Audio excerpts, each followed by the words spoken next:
우리 함께 말씀 나누도록 하겠습니다. 우리 함께 사도행전 9장 1절에서 9절 말씀입니다. 신약성경 페이지 201페이지. 우리 사도행전 9장 1절에서 9절 우리 말씀 함께 나누도록 하겠습니다. 제가 말씀 먼저 읽겠습니다. 사울이 주의 제자들에게 대하여 여전히 위협과 살기가 등등하여 대제사장에게 가서 이는 만일 그 돌을 따르는 사람을 만나면 남녀를 방문하고 연락하여 예루살렘으로 돌아오려 하더라. 사울이 길을 가다가 다메섹에 가까이 이르더니 호련히 하늘로부터 빛이 그를 둘러 비추는지라. 땅에 엎드려져 등에 소리가 있어 이르시되 사울아 사울아 내가 어찌하여 나를 박해하느냐 하시거늘 대답하되 주여 누구시니까 이르시되 나는 내가 박해하는 예수라. 너는 일어나 시내로 들어가라. 내가 행할 것을 내게 이를 자가 있느니라 하시니 같이 가던 사람들은 소리만 듣고 아무도 보지 못하여 말을 못하고 서 있더라. 사울이 땅에서 일어나 눈을 떴으나 아무것도 보지 못하고 사람의 손에 끌려 다메섹으로 들어가서 사흘 동안 보지 못하고 먹지도 마시지도 아니한지라. 아멘. 네, 우리 꿈속 꿈꾸는 예배 오신 모든 분들 주님의 이름으로 환영하고 우리 오늘 이 예배 가운데 기쁨이 충만하길 소망합니다. 예수 그리스도를 바라보며 예수 그리스도께 집중하여 기쁨이 충만하고 감사가 충만하며 행복이 넘치는 귀한 믿음의 예배 시간이 오늘 이 시간 우리가 드리는 예배가 되길 간절히 소망합니다. 우리가 그렇게 예배를 드릴 때 우리의 삶으로 돌아가 우리의 삶 속에서 승리하며 또한 주님께서 주시는 기적을 맛보지 않을까 생각합니다. 삶 가운데 승리하시고 삶 속에서 날마다 예수 그리스도로 말미암아 승리하는 기적을 누리는 믿음의 자녀들이 오늘 이 시간 우리 모두가 되길 간절히 소망합니다. 하나님께서 오늘 우리에게 주신 말씀의 제목은요, 누구를 만나야 합니까? 입니다. 우리 제목 함께 읽겠습니다. 시작. 누구를 만나야 합니까? 누구를 만나야 합니까? 누구를 만나고 싶으십니까? 누구를 만나야지만 내 삶에 풍요와 행복이 가득 넘칠 것 같으십니까? 혹시 이렇게 이야기할 때 떠오르는 사람들이 있으십니까? 제가 이 말씀의 제목을 정하면서 제일 만나고 싶은 사람을 한 명 택하였어요. 저는 누구를 만나고 싶으냐면 돈 많은 이재용을 만나고 싶습니다. 그래서 많은 것을 좀 받으면 너무 좋지 않을까. 내 삶에 풍요가 가득하고 내 삶에 기쁨이 가득하지 않을까. 로또 1등 만나는 것보다 이재용 만나는 게 삶에 더 큰 것을 누리지 않을까 생각이 되었습니다. 오늘 이 말씀을 들으며 오늘 제목을 읽을 때 누구를 만나고 싶으십니까? 누구를 만나야지만 될 것 같으십니까? 우리가 아까 재밌게 이재용을 만나고 싶다라고 했는데 오늘 말씀을 통하여 우리가 알 수 있어요. 오늘 우리가 누구를 만나야지만 우리의 삶이 변화되는지, 오늘 우리가 읽었던 이 사도행전 9장을 통하여 사울이 누구를 만났기에 그의 삶이 변화되었는지 오늘 말씀을 통하여 우리 삶 가운데 그 만남이 있기를 소망합니다. 우리 삶 가운데 사울이 만난 그 만남의 축복이 우리 삶 가운데 있고 우리가 그 축복으로 우리의 삶이 변화되는 믿음의 자녀들이 오늘 이 시간 우리 모두가 되길 간절히 소망합니다. 사울은요, 예수님을 믿기 전에 어떤 사람이었습니까? 예수님을 믿는 믿음의 사람들을 박해했어요. 그들을 핍박했어요. 그리고 그들을 잡아다가 감옥에 가두는 사람이 사울이었어요. 우리가 너무나 잘 알고 있는 사도 바울이 예수님을 믿기 전에 사울로서 그렇게 살아가고 있었습니다. 사울은요, 율법을 지키는 사람이었어요. 하나님의 열심이 충만한 사람이었어요. 하나님을 향한 믿음이 충만한 사람이었어요. 그래서 그는 어떻게 살았습니까? 예수님을 믿는 사람들을 박해했고, 예수님을 믿는 사람이라면 남녀노소 상관없이 그들을 잡아다가 감옥에 가두는 사람이었습니다. 이 사울의 박해가 얼마나 심하였는지 예루살렘에서 함께 모여 살아가던 이 예수님을 믿는 제자들이요, 이제 그 고향을 떠나요. 박해가 너무 심해서 예루살렘을 떠나고 자신의 고향을 떠나 세상 열방으로 흩어져서 그들이 살았다라고 사도행전 8장에서는 우리에게 이야기합니다. 사도행전 1장 8장 가운데 사울이 열심히 누구보다 최선을 다하여 하나님을 향한 믿음으로 행하며 살았습니다. 사도 바울은 예루살렘에서 예수님을 믿는 사람들을 박해하는 것에 만족하지 아니하고 그는 더 큰 꿈을 꿔요. 열방을 품기 시작합니다. 열방 가운데 나아가 예수님을 믿는 사람이 있다면 그 지역이 어디라도 내가 그곳을 향해 달려가 예수님을 믿는 사람들을 잡아오겠다. 예수의 복음을 더 이상 전하지 않도록 내가 그 복음을 차단하겠다라는 열정이 그에게 가득했어요. 그것이 그의 사명이기도 했습니다. 그래서 그가 어떻게 했냐면 우리가 함께 읽었던 사도행전 9장 1절에서 2절 이렇게 이야기합니다. 함께 읽겠습니다. 시작. 사울은 여전히 주님의 제자들을 유혹하면서 살기를 끼고 있었다. 그는 대제사장에게 가서 다메섹에 있는 여러 회당으로 보내는 편지를 써달라고 하였다. 그는 그 도를 믿는 사람은 남자나 여자나 가리지 않고 닥치는 대로 묶어서 예루살렘으로 끌고 오려는 것이었다.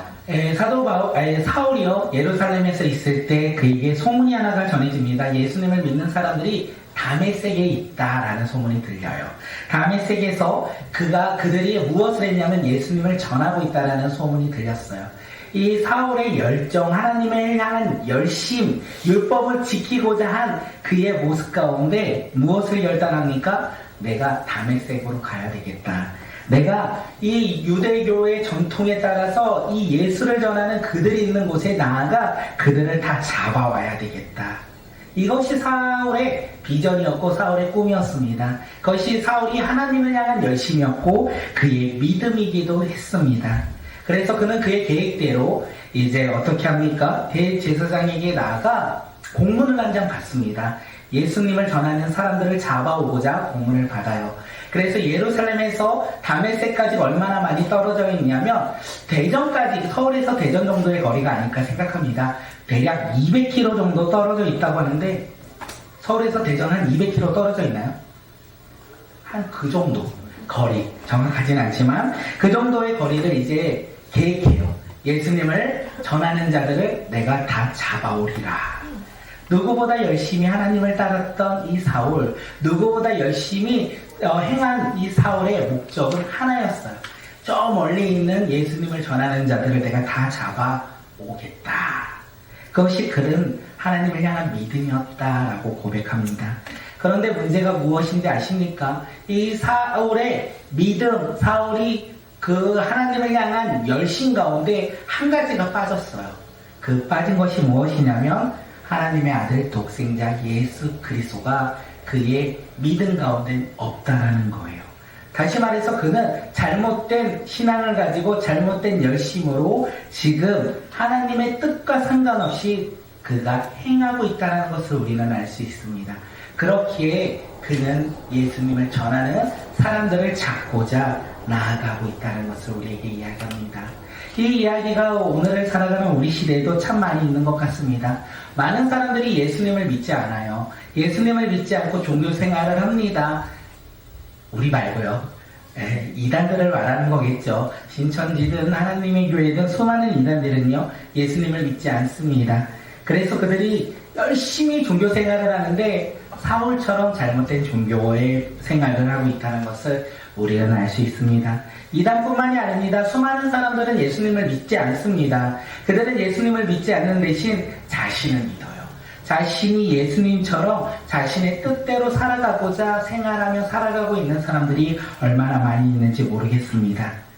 사울은 예수님을 알지 못하였어요. 예수님을 믿지 않았어요. 그래서 그는 하나님의 뜻과 상관없이 자기가 원하는 대로 자기가 생각하는 종교적인 모습으로 살아가고 있다. 그런데 이것을 우리에게 조금 접목하면 예수님을 우리도 알지 못한다면 우리의 종교 생활이요, 우리의 믿음 생활이 하나님의 뜻과 상관없이 나의 열심으로 행할 수 있다는 거예요. 예수님을 향한 믿음이 온전치 않는다면 우리의 종교적인 모습 또한 나의 의와 나의 행함을 높이며 나의 뜻대로 내가 원하는 대로 우리가 그렇게 생각할 수 있다는 것을 우리에게 이야기합니다. 그렇기에 우리에게 오늘 주는 메시지가 무엇입니까? 우리 모두 예수님을 잘 알자. 우리 모두 예수님을 알기에 소망합니다. 우리의 삶 가운데 나를 구원하신 그 예수님을 우리가 믿음으로 말미암아 하나님의 자녀가 되어 이 땅 가운데 살아갈 때 예수님의 뜻이 무엇인지 분별하며 깨닫는 믿음의 자녀들이 되길 간절히 소망합니다. 예수님을 잘 알기 위해서 우리가 해야 되는 것은 무엇입니까? 예배 참석도 하고요. 말씀도 읽고요. 기도도 합니다. 우리가 그렇게 예수님을 알아가고자 우리의 신실한 신앙 생활을 하고 있는 거죠. 나를 향한 하나님의 사랑을 깨닫고 그 사랑을 통하여 나의 삶에서 예수님의 뜻이 무엇인지 그것을 깨닫고자 또한 그것을 누리고자 그리고 그것을 향해 걸어가고자 우리가 살아가는 것 아니겠습니까? 이 이야기를 다시 말하면 쉬운 말로 예수님을 만나야지만 우리는 예수님을 알 수 있어요. 예수님을 만나야지만 우리는 예수님이 누구이신지 깨달을 수 있다는 거예요. 사울이요 하나님을 향한 열심이 있었고 믿음이 있었어요. 그런데 그는 예수님을 만나지 못함으로 말미암아 자신의 뜻과 자신의 계획 가운데 그가 열심히 최선을 다하였다. 성경은 우리에게 이것을 이야기합니다. 그러면서 9장 3절에서 놀라운 일이 일어나죠. 우리 9장 3절 말씀 한번 읽어볼까요? 시작. 사울이 길을 가다가 다메섹 가까이에 이르렀을 때에 갑자기 하늘에서 환한 빛이 그를 둘러 비춰더라. 사울은요 자신의 계획대로요 다메섹을 향하여 갑니다. 그가 다메섹에 가서 해야 할 일은 무엇입니까? 그가 계획했던 것은 무엇입니까? 예수님을 믿는 믿음의 사람들을 잡아다가 예루살렘으로 끌고 가서 감옥에 가두는 거였어요. 그것을 향하여 지금 다메섹을 향하여 가고 있었어요. 그런데 놀라운 것은 그의 계획이 실행되기도 전에 그가 다메섹에 도착하기도 전에 어떤 일이 일어납니까? 그의 계획과 생각이 물거품이 돼요. 그의 계획과 생각이 아무것도 실천할 수 없는 상황 가운데 이르럽니다. 왜 그렇습니까? 왜 그러냐면 빛으로 오신 예수님이 그를 만나 주셨기 때문에 그렇습니다.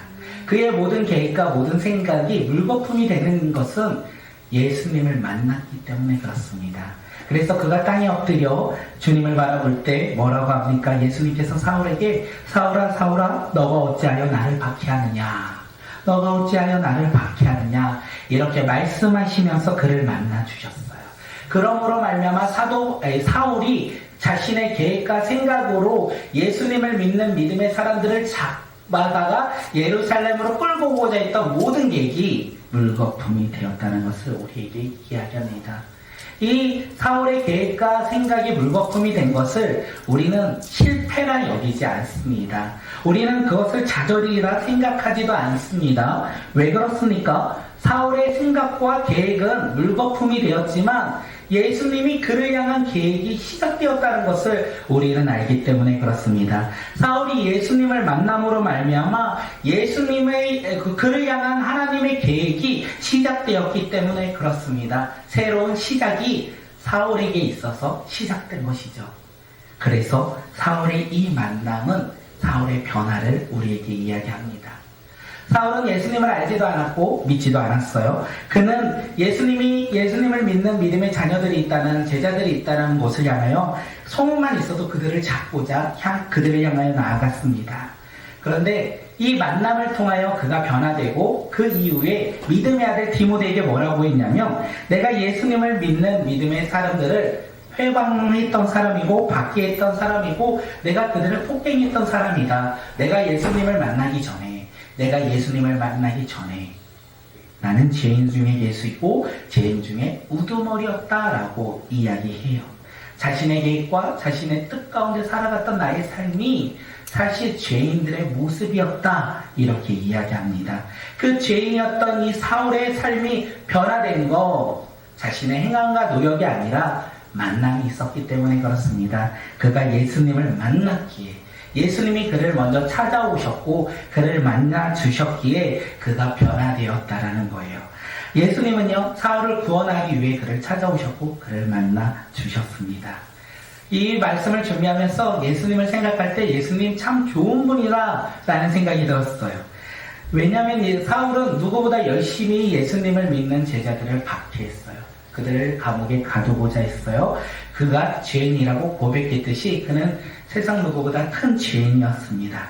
그런데 예수님은요, 왜 좋으시냐면 그 죄인을 구원하기 위해 먼저 찾아오셨고 그를 만나 주셨기 때문에 그렇습니다. 그래서 우리 예수님은 참 좋으신 분이라고 우리는 고백합니다. 그 좋으신 예수님께서 사울에게만 오신 것이 아니라 오늘 우리에게도 찾아오십니다.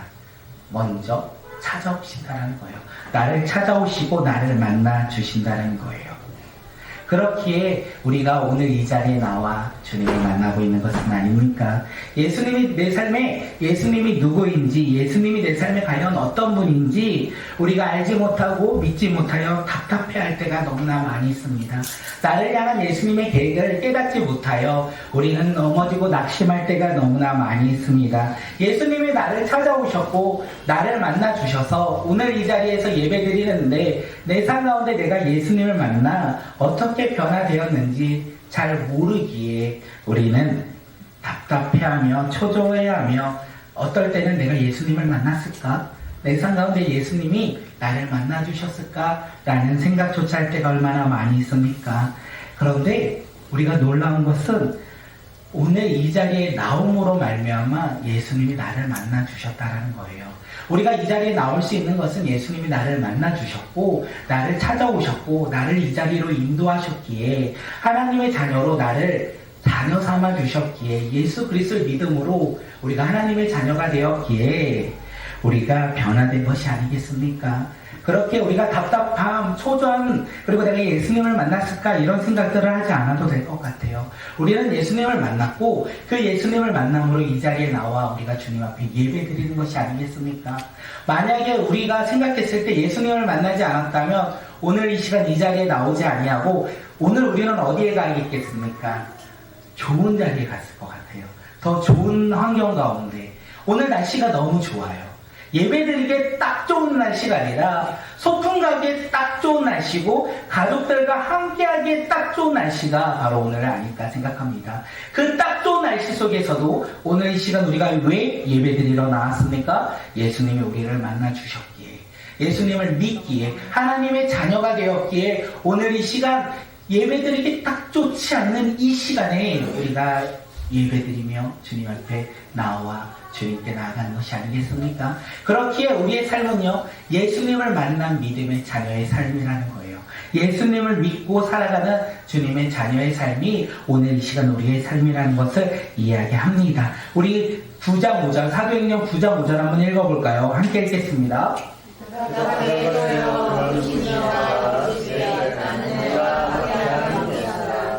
예수님은요, 사울에게 빛으로 찾아오셨습니다. 그리고 예수님이 당신은 누구십니까? 이렇게 물어봤을 때 내가 박해하는 예수다. 이렇게 이야기해요. 생각할게요. 사울은요, 예수님을 만났잖아요? 그런데 예수님이 누군지 몰랐던 거예요. 예수님, 빛으로 오신 예수님을 만났는데 그 예수님이 누군지 몰라서 뭐라고 얘기합니까? 누구십니까? 라고 이야기하고 있어요. 누구십니까? 사울을 만나고 있는 이 예수님을, 지금 빛으로 오신 예수님을 만나고 있는데도 사울은 그가 예수인지 모르고 있었다는 것을 이야기합니다. 오늘 우리도 우리의 삶을 살아가면서 예수님이 나를 만나 주셨는데도 예수님을 알지 못하고 예수님의 말씀을 들어도 깨닫지 못할 때가 얼마나 많이 있습니까? 예수님이 나에게 말씀하시고 있을 때라도 예수님이 누구십니까? 라고 다시 묻고 있는 것이 우리의 모습은 아닙니까? 예수님을 잘 할 수 있는 방법, 예수님을 잘 믿을 수 있는 방법, 오늘 무엇인지 제가 알려드리려고 해요. 이거 비밀인데, 영업 비밀인데 한번 알려드리려고 합니다. 그 비밀이 무엇이냐면 예수님을 잘 믿고 잘 할 수 있는 방법은 우리에게 없다라는 거예요. 그것을 알면 될 것 같아요. 내가 예수님을 잘 알아야지, 내가 열심히 노력해서 예수님을 잘 믿어야지, 그렇게 해서 예수님을 잘 알고 믿는 것이 아니라는 거예요. 예수님을 잘 믿고 예수님을 잘 알 수 있는 거 하나님의 은혜라는 거. 하나님의 은혜가 우리에게 주어질 때 우리는 예수님을 잘 믿고 예수님을 잘 알지 않을까 생각되어집니다. 하나님의 은혜를 우리가 사모해야 돼요. 그래서 우리의 삶 가운데 날마다 은혜 주시는 하나님을 바라보며 우리가 살아갈 때 우리는 예수님을 잘 알 거예요. 또한 그 은혜 가운데 예수님을 잘 믿고 살아가지 않을까 생각합니다. 그 은혜로 예수님을 알게 되고 믿게 되는 거, 사울이 어떻게 하나님의 은혜로 예수님을 더욱더 믿게 되었는지 6절에서 그 답을 이야기합니다. 우리 6절 한번 읽을게요. 함께 읽겠습니다. 시작. 일어나서 성 안으로 들어가거라. 내가 해야 할 일을 알려줄 사람이 있을 것이다 하는 음성이 들려왔다. 여기까지 얘기거든요. 바울이 빛으로 오신 예수님을 만났습니다. 그리고 음성을 들었어요. 그 음성이 무엇입니까? 일어나서 성 안으로 들어가라. 내가 해야 할 일을 알려줄 사람이 있을 것이다. 이렇게 하나님의 음성, 예수님의 음성을 들었어요. 이제 사울에게 있어서는 선택의 기로에 놓여 있어요. 사울은 어떤 선택의 기로에 놓였냐면 그 전에 그가 살아갔던 모습대로 그냥 그대로 살아갈 건지, 그 삶을 살아가면서 어떤 사람이요? 예수님을 믿는 사람들을 잡아다가 감옥에 가두는 삶, 예수님을 핍박하는 삶을 살아갈 것인지, 그 삶은 예수님을 따르지 않는 길이겠죠. 또한 반대의 길은요, 예수님을 만났고요, 예수님의 음성을 들었고요, 순종하는 그 길을 걸어갈 건지. 사울은 알았을 것 같아요. 예수님을 만나고 순종하는 그 길이 험난한 인생의 길이라는 것을 사울은 알지 않았을까 생각되어집니다. 이 두 길 가운데 사울이 지금 놓여 있습니다. 이 두 길 가운데 사울은 결정해야 합니다. 사울은 과연 어떤 길을 선택합니까? 우리가 너무나 잘 알죠. 두 번째 길을 선택합니다. 험난한 믿음의 여정의 길을 그가 선택합니다. 예수님을 만났고 예수님의 음성을 들은 그는 순종하는 그 길을 선택했습니다. 그리고 그 길을 걸어가죠. 그 길을 걸어갈 때 놀라운 변화들이 일어납니다.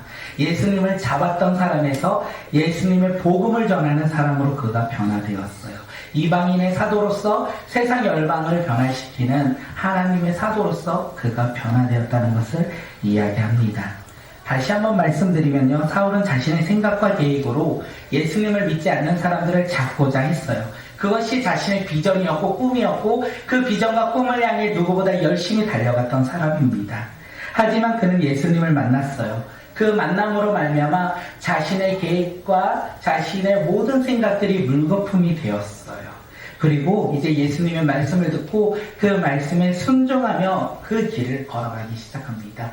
자신의 계획과 자신의 생각으로 걸었던 그 길이 아니라 예수님의 생각과 예수님의 말씀으로 따라 살아가는 길을 사울이 걷기 시작하였다는 것을 우리에게 이야기합니다.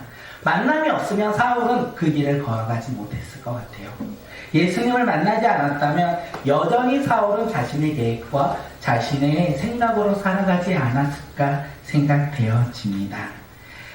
예수님은요, 죄인인 사울을 불러주셨어요. 그리고 죄인인 우리를 찾아오셨고 우리를 만나 주셨다는 것입니다. 예수님은 아무런 계획 없이 우리를 부르신 것이 아니라 계획이 있으시다는 거예요. 우리를 향한 철저한 계획이 있고 태초부터 그 계획이 준비되어 있었다는 것을 우리는 알 수 있습니다. 그 부르심에 우리는 이제 선택해야 돼요. 여전히 나의 생각과 나의 길로 걸어갈 것인지, 아니면 그 부르심에 우리가 예수님의 생각과 예수님의 뜻의 그 길을 걸어가실지. 놀란 것은 사울은 믿음으로 선택했습니다. 그래서 그가 이방인의 사도가 되어서 세상 열방 가운데 복음으로 세상을 변화시키는 위대한 사도가 되었습니다.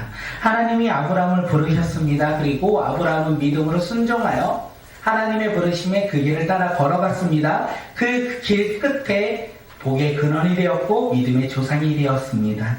하나님은요, 모세를 부르셨습니다. 모세는 그 부르심에 순종하여 그 길을 선택하였습니다. 그 부르심에 순종하여 선택한 그 길 끝에 애굽에서, 이집트에서 종살이하던 노예로 살아가고 있던 이스라엘 백성들을 구원한 하나님의 위대한 지도자가 되었습니다. 오늘 우리도 예수님을 만났습니다. 예수님이 우리를 부르셨습니다. 그 부르심에 우리가 변화될 것입니다.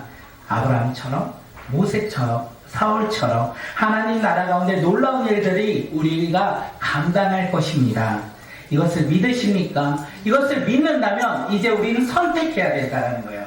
그것을 믿으면 험난한 길이 있을지라도 그 길을 걸어가야 되고, 내가 그 믿음의 길을 걸어가지 아니하고 나의 삶 속에서 내가 바라보고 내가 기대하는 삶을 살아갈 것이다 생각하면 우리는 여전히 내가 주인된 삶을 걸어갈 것입니다. 오늘 우리는 어떤 길을 걸어가시겠습니까?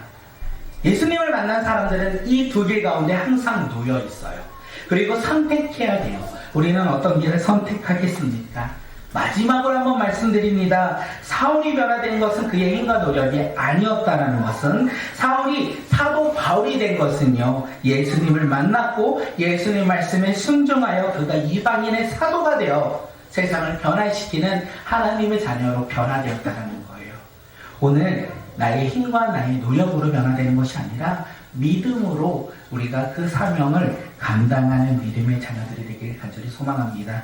사울이 변화된 것은 다시 말씀드립니다. 예수님을 만났기 때문에 가능합니다. 사울이 변화되었다는 것은 예수님을 만났기에 그가 변화된 것입니다. 그러면 그가 만난 예수가 누구입니까? 사울이 만난 예수가 누구입니까? 그것이 우리의 질문이에요. 우리의 궁금함이에요. 그 사울, 예수님을 받게 했던 그가 예수님을 만남으로 말미암아 삶이 변화되었다고 하는데, 그가 만난 예수님 누구십니까?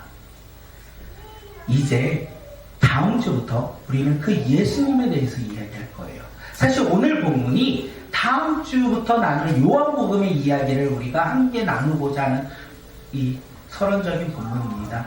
사울이 예수를 만나 변화되어 그가 살아갔습니다. 그 예수가 누구입니까? 요한복음에서 그 예수를 가리킨다는 거예요.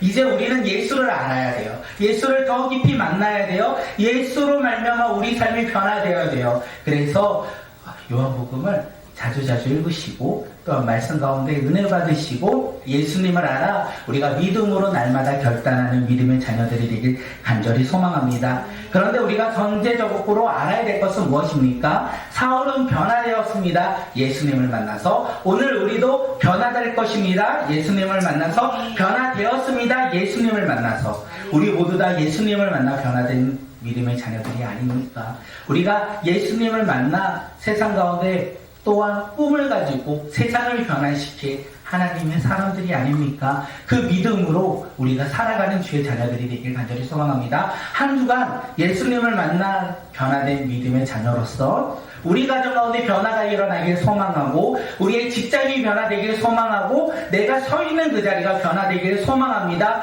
어떻게요?